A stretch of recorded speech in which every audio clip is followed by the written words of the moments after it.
내 마음의 골든타임.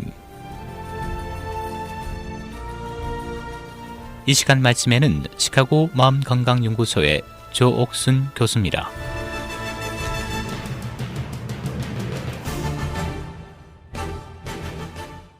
애청자 여러분 안녕하세요. KCBS 정신건강 칼럼 내 마음의 골든타임 조옥순입니다. 자신의 의지와는 상관없이 어떤 특정한 사고나 특정한 행동을 반복하게 되고 하고 싶지 않지만 자기도 지나치다는 걸 알지만 조절하기가 어렵고 반복적으로 하게 됩니다. 스스로 참아보려고 해도 너무나 불안하고 다른 어떤 것에 집중하기가 어려워서 결국은 또 같은 행동을 하게 되죠. 한국에서는 강박장애라고 합니다. 뭔가 이 강박 안에는 불안하고 예민하고 불편한 이런 마음이 있기 때문에 그렇게 안절부절 못하면서 계속 확인하는 거거든요. 그럴 때는 이 사람을 편안하게 뭘 하지 마라, 이렇게 해라, 저렇게 해라 이런 말 없이 그냥 편안하게 있는 그대로의 그 사람이 될 수 있도록 도와주는 것이 필요합니다. 그래서 불안이 높은 마음 상태이기 때문에 편안하게 해주는 것 굉장히 필요하고요. 그리고 어떤 상황에 이런 증상을 가지게 될까? 아니면 이런 증상이 나타날 가능성이 더 높을까? 다른 모든 정신적인 문제나 멘탈 일리스 관련된 부분과 마찬가지로 여러 가지 요인이 있지만 중요한 것은 가족 중에 또는 친척 중에 이런 OCD 증상이 있는 사람이면, 그리고 특히 그 사람이 어린 시절에 그런 경험이 나타났다. 티네이저 때 아니면 아동기 때 그런 OCD를 경험했다라고 하면 그 위험 요소가 아주 높습니다. 그래서 이제 유전적인 요인으로 보통 우리 가족의 친척에 그런 증상이 있었으면 발병을 다 하는 건 아니죠. 그런데 가능성이 더 높다는 거예요. 가족 중에 어떤 분들은 가족 중에 그런 증상이 있다고 해서 자기도 그럴 것이다 라고 거의 기대를 하는데 그건 위험 요인이라는 거지 모든 사람이 발병하는 건 아니라는 겁니다. 그리고 또 하나는 주로 이 OCD는 대체로 만 19세 그리고 그 티네이저 때 주로 많이 이제 그 발병을 하는데요. 사실 청소년기에 여러 가지로 혼란스럽고 스트레스도 많고 예민하고 그래서 여러 가지 정신적인 질병이 사실 그 시기에 많이 온셋 발병이 됩니다. 그리고 OCD도 사실 그 나이 때쯤 18, 19 이럴 때 많이 나타나고요. 그리고 어떤 경우에는 성인이 되어서 30살이 넘고 35살이 넘어서 나타날 수도 있지만 대체로 10대, 19, 18, 17 이럴 때 나타나고 비율적으로 그러니까 성별의 차이를 보면 그 보이들이 이 남자아이들이 조금 더 일찍 발병하는 나이를 보면 연령대가 더 빠르다라고 이해하시면 되겠고요.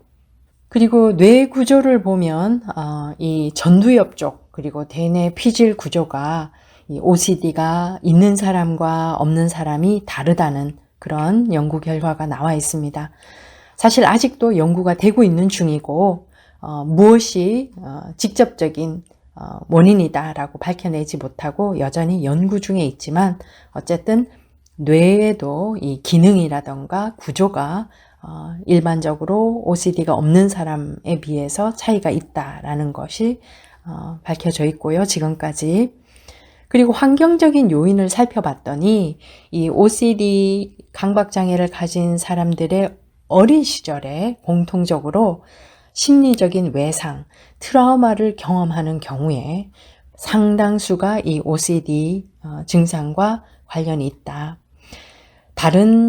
제가 다른 그 정신적인 문제를 지금 계속 이제 소개를 하고 있는데요.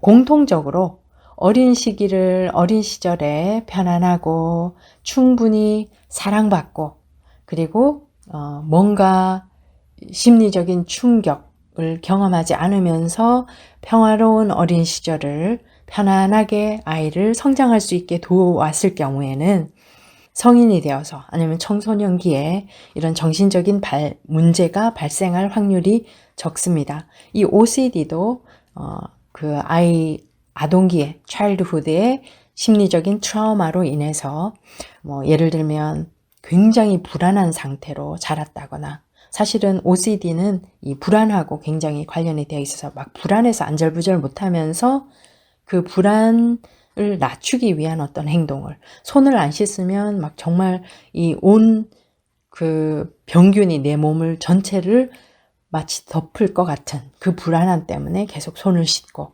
또 불을 껐는지를 확인하지 않으면 뭔가 위험한 상황이 생길 것 같은 그런 불안함 때문이거든요. 그래서 아이를 불안하게 아니면 굉장히 압박하면서 키우거나 프레셔가 많거나 스트레스를 경험해야 하는 그런 상황일 경우에 이 불안한 강박 장애, 틱 장애들이 나타날 수가 있습니다. 물론 기질적으로도 더 예민하고 또 같은 상황에서도 스트레스를 더 많이 받을 수 있겠지만 어쨌든 환경적인 요인으로 봐서는 편안하게 자라지 못하고 트라우마가 많을 때 뭔가 두려운 상황, 가정폭력이라던가 뭔가 자연재해라던가 아니면 무슨 사고를 통해서 또는 부모와 자녀와의 관계가 그렇게 편안하지 않았다거나 그런 환경적인 요인을 우리가 생각해 볼 수 있고요. 그리고 그렇다면 치료는 어떻게 해야 되는가? 사실 이 OCD 불안을 낮추는 방법 중에 물론 항불안제 같은 사람을 이완시키고 편안하게 하는 그런 신경 안정제 같은 그런 메디케이션도 쓰지만 심리치료가 굉장히 도움이 많이 되는 그런 증상입니다.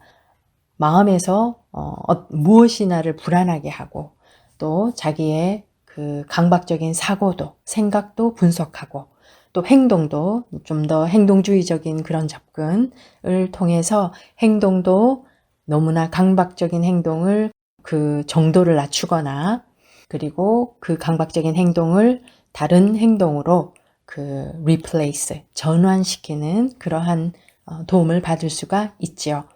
그래서 이제 심리치료에서는 주로 CBT라고 인지행동치료적인 접근을 많이 합니다. 그래서 생각을 바꾸면서 행동도 바꿀 수 있게 도와주는, 그래서 자기를 볼 수 있고 나의 불안이 그리고 나의 행동과 사고가 어떻게 연결되는지, 어떻게 줄이고 바꿀 수 있는지, 그래서 그 불안한 상황에 서서히 노출시키면서 자기의 행동이나 사고가 서서히 익숙해질 수 있도록, 그래서 덜 불안해지고 또 그 강박적인 행동도 줄어들 수 있게 도와줄 수가 있습니다. 그래서 가족 안에서는 이 사람을 편안하게 해주면서 만약에 상담 심리치료를 받으면 이 가족들도 어떻게 그 OCD를 가진 사람들을 도울 수 있는지 가족 치료적인 접근도 받을 수 있고요. 그리고 가족이 받는 어떤 그 스트레스도 함께 이야기할 수 있고, 또 특정 상황, 어떤 상황에서 이런 행동을 보이는지 가족들도 함께 본인이 놓치는 부분까지도 가족이 볼 수 있기 때문에 가족이 함께 치료 장면에 와서 가족도 서포트 받으면서 가족이 그 OCD 환자를 도울 수 있는 방법을 함께 알아갈 수 있습니다. 배울 수 있습니다. 이렇게 심리치료를 통해 또 가족치료를 통해서 그리고 가족이 함께 도울 수 있는 그런 환경이 만들어지면 훨씬 더 빨리 진전이 있을 수 있겠습니다. 참 불안한 세상에 우리가 살고 있습니다. 보이지 않는 바이러스부터 시작해서 우리가 예상치 못한 여러 가지 사고들이 너무나 많은 그런 세상에 살고 있는데요. 그래서 사람들 마음 안에 정말 이 불안이, 자기도 모르는 새 불안이 점점 차올라서 나중엔 그 불안에 압도되고 이 통제당하는 그러한 경우가 생깁니다.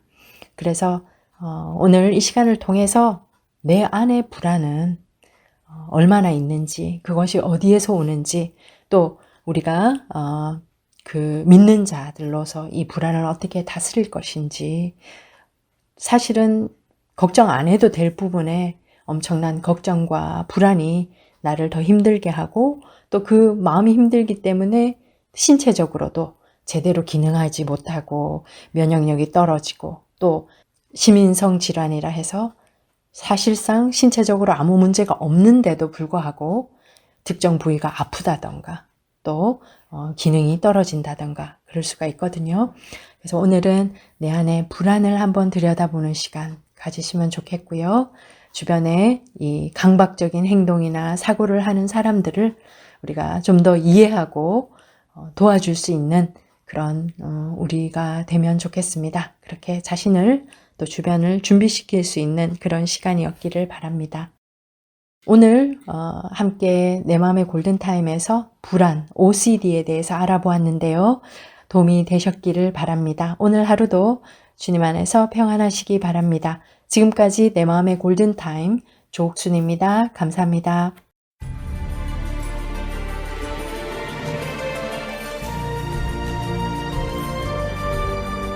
지금까지 시카고 마음건강연구소 조옥순 교수의 내 마음의 골든타임이었습니다. 상담 문의 전화는 847-813-9079번으로 연락주시기 바랍니다.